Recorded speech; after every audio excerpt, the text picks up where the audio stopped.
दोस्तों बात करेंगे E2E के बारे में। सब लोग बोल रहे हैं कि स्टॉक ओवर वैल्यूड हो चुका है।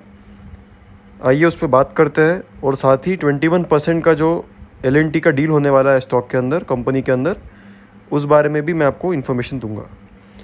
तो दोस्तों E2E को एडवांस वैल्यूएशन मिल चुका है। अभी कंपनी डेटा सेंटर में काम करती है, AI इंडस्ट्री में काम करती है, तो ये बहुत ही फ्यूचरिस्टिक स्टॉक है और फ्यूचरिस्टिक कामकाज है कंपनी का।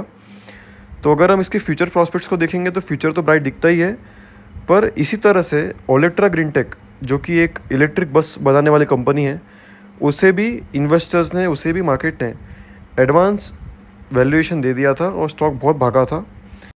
क्या E2E भी सेम रास्ते पे चल रहा है?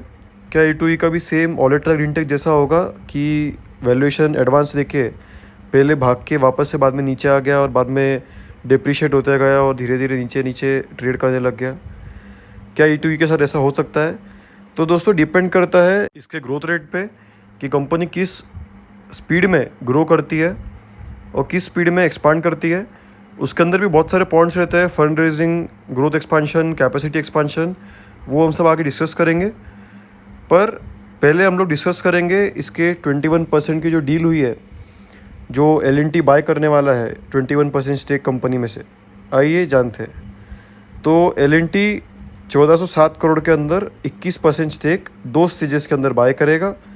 फर्स्ट स्टेज में 15% स्टेक 1079 करोड़ एट 24% डिस्काउंट, जो कि 5,000 या 4,900 जो भी रेट था यस्टरडे के क्लोजिंग्स के हिसाब से, उसके हिसाब से 25% 24% डिस्काउंट के अंदर 15% स्टेक फर्स्ट स्टेज में L&T E2E में से बाय करेगी।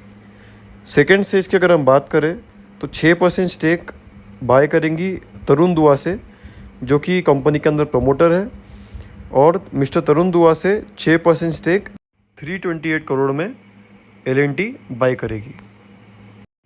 तो ये तो हो गई 21% की जो डील थी उसकी बात। आइए अब जानते हैं कंपनी के ग्रोथ प्रॉस्पेक्ट्स के बारे में। तो दोस्तों जैसा कि मैं आप लोगों को बोल रहा था कि एडवांस वैल्यूएशन जो कि ओलेट्रा ग्रीनटेक को मिली थी और जिस तरह से उसने रनअप दिखाया था, वैसा ही रनअप आज E2E में चल रहा है। ओलेट्रा ग्रीनटेक ने बाद में उसके क्वार्टर रिजल्ट वाइज और कंपनी ग्रोथ वाइज इतना ज़्यादा ग्रोथ दिखाई नहीं, जिस वजह से स्टॉक नीचे आ गया। तो इस सेम सिचुएशन E2E के अंदर भी हमें होती हुई दिख सकती है क्या? आइए जानते हैं। क्योंकि मार्केट में ये बहुत ही ज़्यादा एक फैला हुआ है कि कंपनी बहुत ही ज़्यादा ओवर वैल्यूड है और स्टॉक के अंदर भी इन्वेस्ट करके मतलब नहीं है। तो आइए जानते हैं। तो स्टॉक दोस्तों बेसिकली डेटा सेंटर में काम करता है, AI बेस्ड कंपनी है, आशीष कौशल्या जी का स्टेक है और साथ ही में अभी 21% स्टेक L&T ने बाय किया है।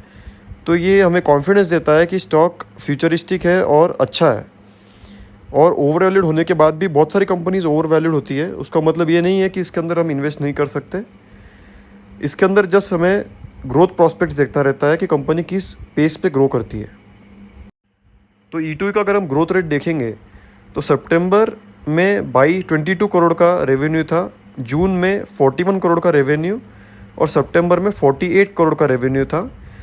मतलब कंपनी लगातार ग्रोथ कर रही है quarter to quarter, year to year base में।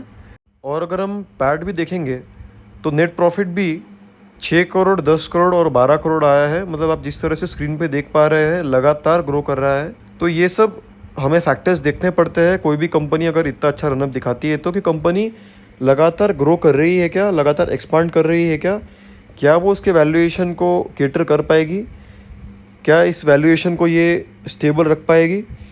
नहीं तो बहुत बार ऐसा होता है कि इतने अच्छे वैल्यूएशंस पे कंपनी, इतने ओवर वैल्यूड वैल्यूएशंस पे कंपनी ट्रेड करती है और कंपनी का ग्रोथ रेट इतना अच्छा होता नहीं है, इतना फास्ट पेस पे ग्रो नहीं करता है, जिस वजह से स्टॉक हमें नीचे की रैली दिखाता हुआ दिखता है। तो जिस तरह से क्वार्टर रिजल्ट्स है उस तरह से E2E लगातार ग्रो कर रही है।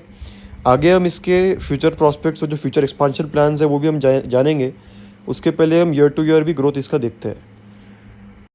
तो जैसा कि आप स्क्रीन पे देख सकते हैं, ईयर टू ईयर भी 50 करोड़, 60 करोड़, देन 90 करोड़ और अभी TTM 142 करोड़ है।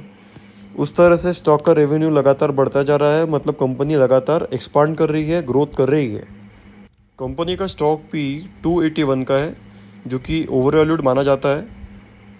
पर जिस तरह से क्वार्टर टू क्वार्टर इसके अंदर ग्रोथ हमें दिख रही है, ईपीएस के अंदर भी अगर इसी तरह से ग्रोथ मेंटेन रही तो पी का जो वैल्यूएशन है वो कम हो जाएगा अपने आप, जो कि इसके वैल्यूएशन को सेटिस्फाई कर पाएगा जो मार्केट चाहता है। जिस तरह से इसका पी अभी हाई है, उस तरह से अगर इसके रेवेन्यू गाइडेंस और जो रेवेन्यू लगातार बढ़ते रहे तो इसी तरह की रैली स्टॉक के अंदर सस्टेन रहेगी। तो अगर कंपनी को लगातार ग्रो करना है तो उसके लिए कंपनी को एक्सपांशन करना ज़रूरी है। और कंपनी का अगर हम एक्सपांशन प्लान्स की बात करें तो 4 गुना कंपनी एक्सपांड करने वाली है अगले 7 सालों के अंदर। जैसा कि आप लोग स्क्रीन पे देख पा रहे हैं, the capacity will be increased from 1000 kilowatt to 4200 kilowatt in the next 7 years. तो ये बहुत ही बढ़िया एक बात है जिस वजह से इस कंपनी के अंदर हमें ग्रोथ लगातार दिख सकती है। अगर हम इसके फंड्स की बात करें जहाँ जिसको यूज़ करके वो एक्सपांशन करेंगे, तो कंपनी फंड्स भी बहुत ही प्रिसाइसली रेस कर रही है। जैसा कि आप लोग स्क्रीन पे देख सकते हैं, the company has raised 405 crore through preferential issue of equity shares, जिसका मतलब है कि कंपनी एक्सपांशन के लिए फंड भी प्रॉपरली रेस कर रही है, जिसका वो यूज़ करेंगे एक्सपांशन करने के लिए। तो जैसा कि मैं आप लोगों को बोल रहा हूँ कि अगर कंपनी के अंदर अगर कोई स्टॉक के अंदर हमें लगातार रैली दिख रही है, तो कंपनी अगर लगातार ग्रो करेगी तो ही रैली मेंटेन रहेगी, नहीं तो स्टॉक वापस से एडवांस वैल्यूएशन लेके वापस से अपने रियल वैल्यूएशन पे आ जाएगा, यानी कि नीचे आ जाएगा। पर ये स्टॉक लगातार फंड रेस कर रहा है एक्सपांशन के लिए, जैसा कि आप लोग स्क्रीन पे देख रहे हैं। ये बहुत ही अच्छी बात है। और कंपनी का मैनेजमेंट ऑप्टिमिस्टिक है कि 25 से 30% का CAGR से कंपनी ग्रो करेगी। तो ये सब पॉइंट्स रहते हैं दोस्तों, जिससे हम लोग जज कर सकते हैं कि जिस तरह से कंपनी को अभी ओवर वैल्यूएशन मिला हुआ है, एडवांस वैल्यूएशन मिला हुआ है, वो मेंटेन रहेगा कि नहीं रहेगा।